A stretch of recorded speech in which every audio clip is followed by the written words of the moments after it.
everyone. So this is the long-awaited ghost hunt.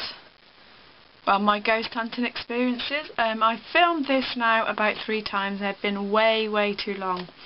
So I'm going to explain more things at the beginning and just pick out the best bits in each ghost hunt I've been on. So first of all, this is going to be quite long, I think, so go and grab yourself a cup of coffee or a cup of tea. Before you sit down and watch this, I've already got my own here. Sorry if I keep drinking in between, it's because I've got a really sore throat. Anyway, let's get into it. So there are probably loads of people out there who do believe, who don't believe. Before I went on my first ghost hunt, I didn't believe at all. My boyfriend, Philip, he believed, and I always said to him, no, like, once you're a goner, you're a goner, there's nothing else. And then, like I said, on my first ghost hunt, that changed my mind. I am truly a believer in spirits and ghosts. Now, in this video, I'm going to talk a lot about a base room. Now, a base room is somewhere where you first go, when you first go on an event.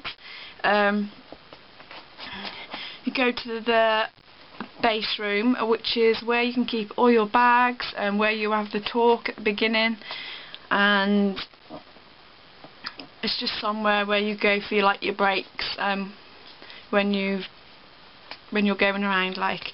So you hear me a lot talking about a base room.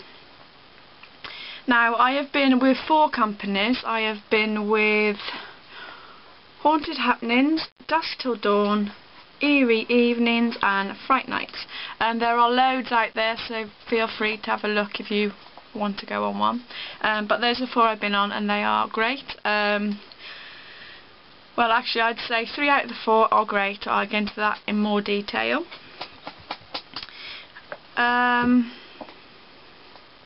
So I think that's all I need to tell you. There is one thing: if you really want to do a ghost hunt, then just go for it, because it's a brilliant night.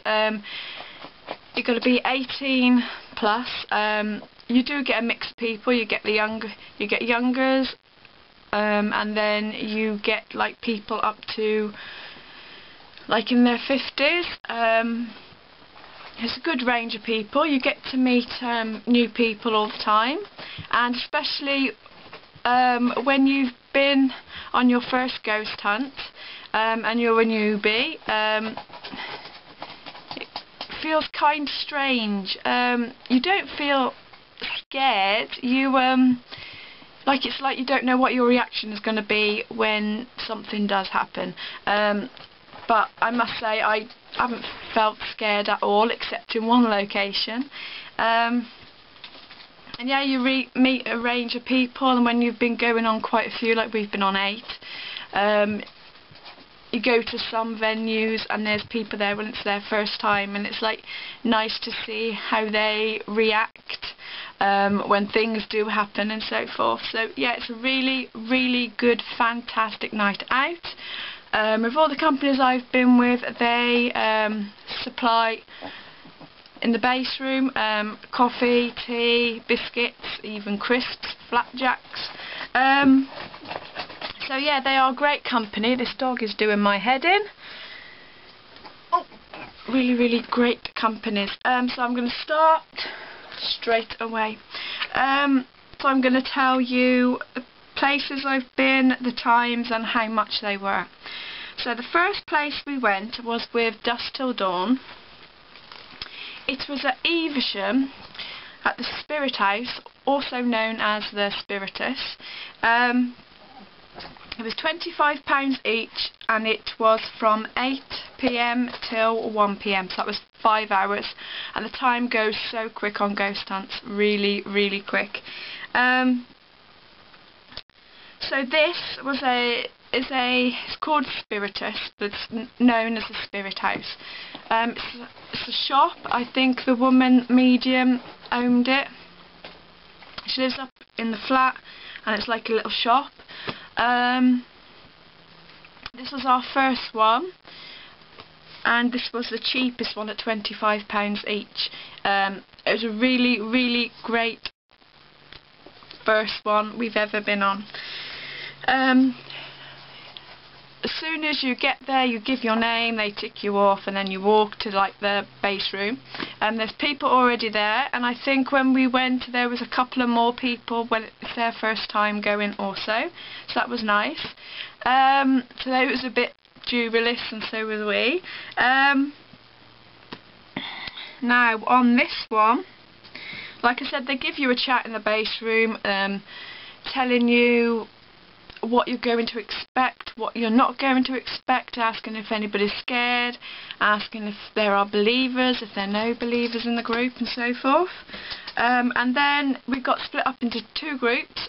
We was with a couple of the newbies in our group.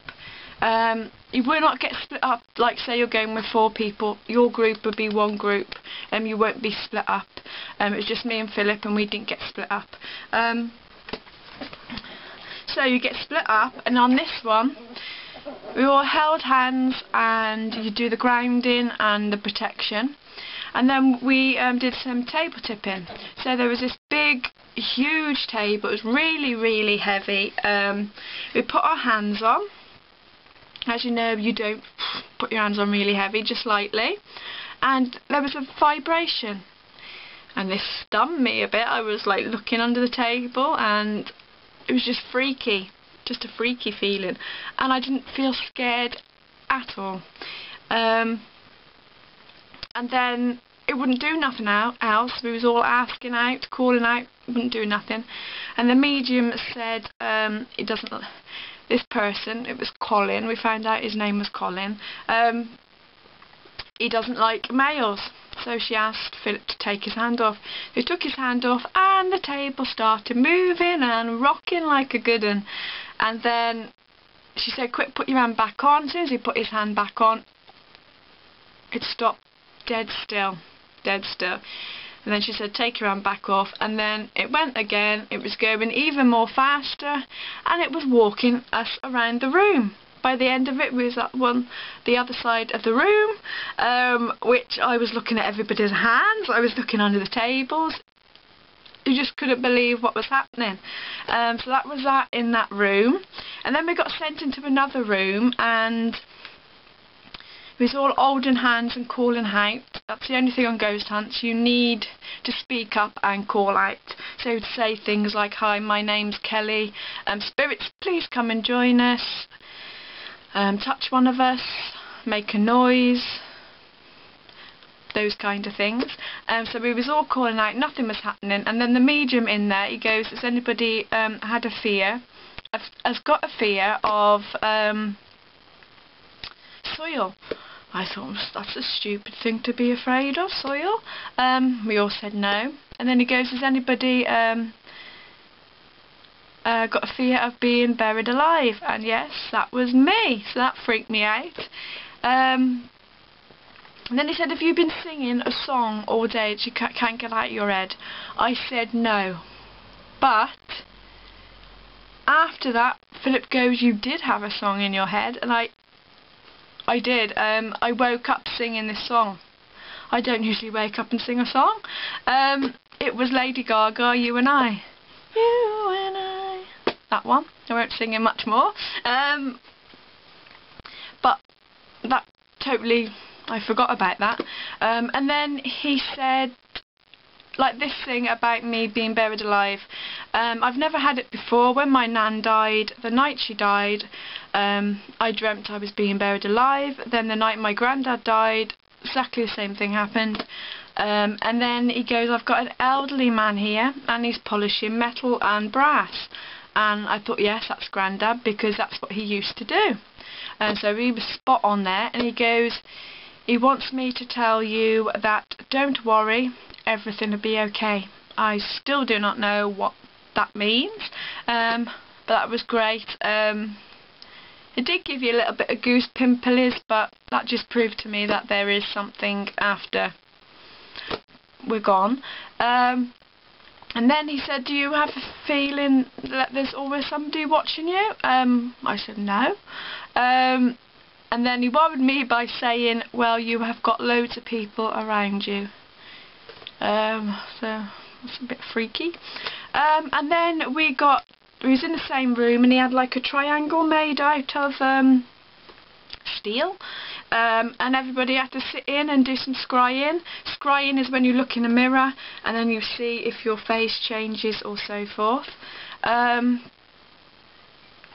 And everybody had a go, their faces were changing, and then it was my turn to have a go, and everybody could see my eyes were turning red, I was going really wrinkly, my nose was getting even bigger, even though it can't get any bigger. My chin, my face was just like being drawn in, he said, and really, really wrinkly and red eyes. And then he said, are you a witch? I said, well, I've dabbled in Wicca and so forth, as you do. He said, I can see a rope around your neck, so they're telling me you're a witch. Which was good. And then you go back. Then we went back to the base room and had a drink, and then it was time for our last vigil. So we all, both of the groups joined. So it was a big group. We went down to the cellar where it was pitch black. And calling out, heard a couple of noises. I see a few lights up the stairs, and then looked again and they weren't there. And then this boy, he must have been like 18, 19, was in the group, and he just started crying. He wasn't putting on, you could see, he just like started crying. You could see a little boy, and the little boy wasn't happy there, so they sent him off to the light. So that was the first one. That was really, really good, and that's what got me addicted to them. The second place we went was